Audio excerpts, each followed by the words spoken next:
I'm having huge issues with the locks on my Mk1 Ford Transit Connect. It's literally the worst. The worst! You know what's worse than the worst? Not subscribing to my channel. I'm having problems with both the keys and the locks, so I'm going to replace them all. In this video, I'm going to take you through the entire process step by step, beginning with disconnecting the ground cable on the battery.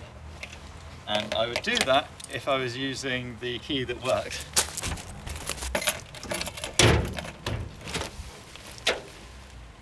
Okay, got a size 10 spanner, ratchet's always useful.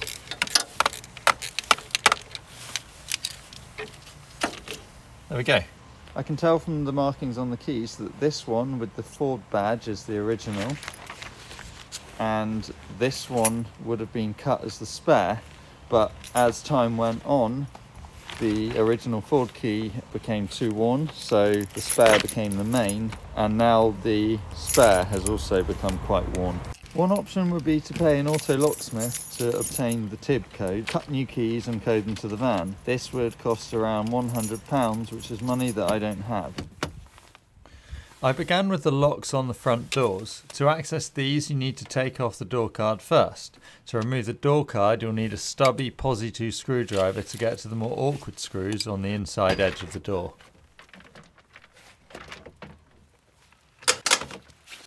Once the panel is off, you'll need to remove these 3 M6 bolts. These hold up this strut that you need to get out of the way in order to access the lock.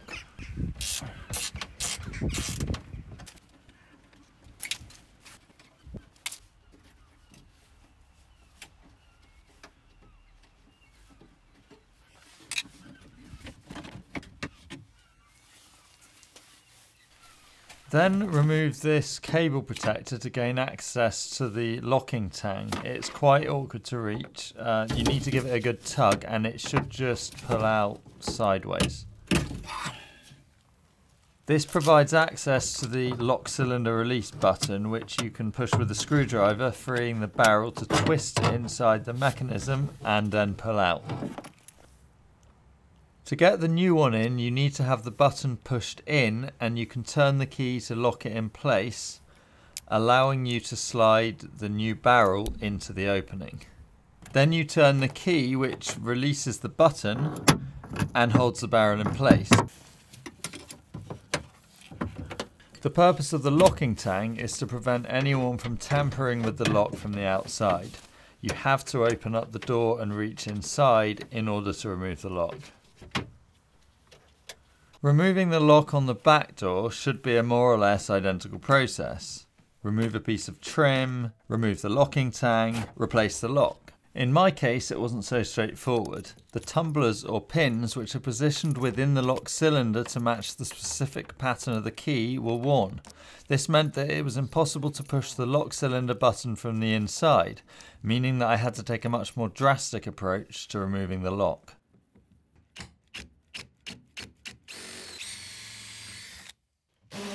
And before any of you comment that I'm showing people how to break into a vehicle, well, try and do this inconspicuously. I mean, look at the size of the drill bit. There's no way you drill out a lock like that without being noticed. With the lock finally removed, I cleaned out the hole and inserted the new one in the same fashion as I did on the front doors.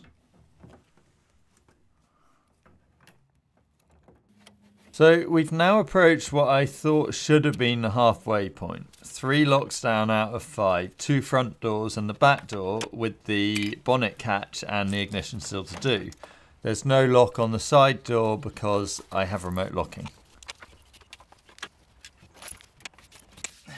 This process was straightforward enough. I followed some instructions, I removed a bunch of components, I switched out the old barrel, put in the new, went to slot it in place, and that was when I realised the barrels were different lengths. Of course, in my hurry to get everything back on before it got dark and I froze to death, I mean it was mid-January, I didn't realise the issue until I went to unlock the bonnet with all the components reinstalled.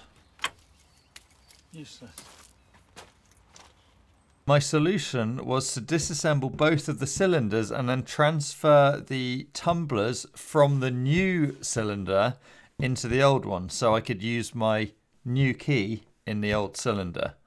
The process wasn't actually as complicated as it may seem on camera. In the top of the shot there, you can see the instructions I'm using, which also had exploded diagrams. These showed me precisely how to disassemble and reassemble each of the cylinders. You're probably wondering why I went to such great lengths to do all of this. Well, there were two caveats. One, I couldn't really return them now. I'd already installed all of the other locks and I wasn't prepared to take them all out again. Secondly, even if I'd have wanted to return the product, it would have been pointless because I couldn't find anyone selling that kit with the longer cylinder. The fact that it wasn't available is still quite bizarre to me. Though I never found an answer to that question, I did discover that earlier models don't feature the swivelling badge, which affects the length of the bonnet catch cylinder. The cylinder I received was for an older Connect.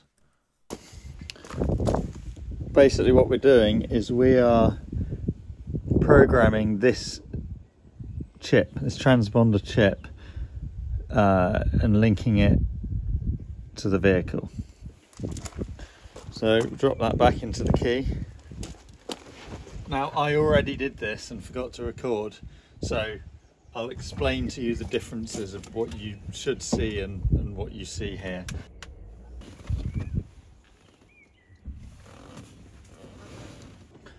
So we're connected to the vehicle.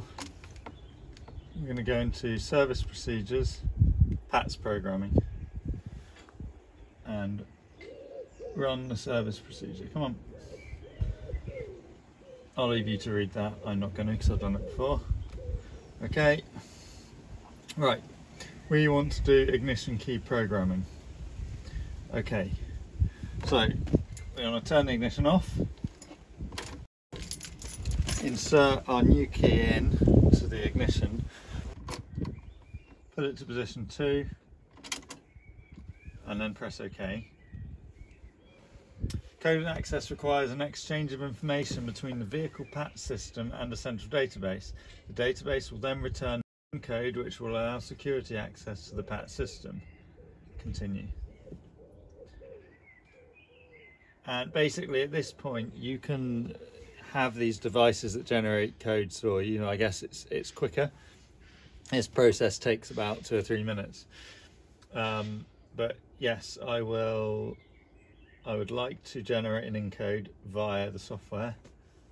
It will do its thing, and this one will fail after this because I've already paired the key. Basically what you want is for the number of keys stored to increment by 1. Right, so now you'll see this one came up as PATS key, programming PATS key failed, and that is because this transponder chip is already paired to the vehicle. And I could erase, I could go through this process here, let that finish. I could go to ignition key erase and erase all of the keys on the system and then do them one by one, but I'm scared that that will break my vehicle and I don't want to have to call out a locksmith when I've got this far myself. Now we can just prove that this key is paired by coming out of gear and firing up the vehicle.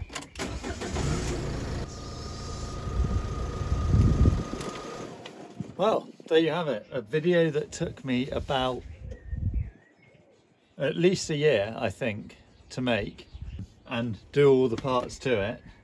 But if you've got any questions about how I did any of it, please ask away in the comment section below. I'm more than happy to help. And while you're at it, subscribe and click the bell icon because there are a lot more videos coming soon because the van conversion is almost done. I've got loads of videos edited and ready to go. Thanks. Right.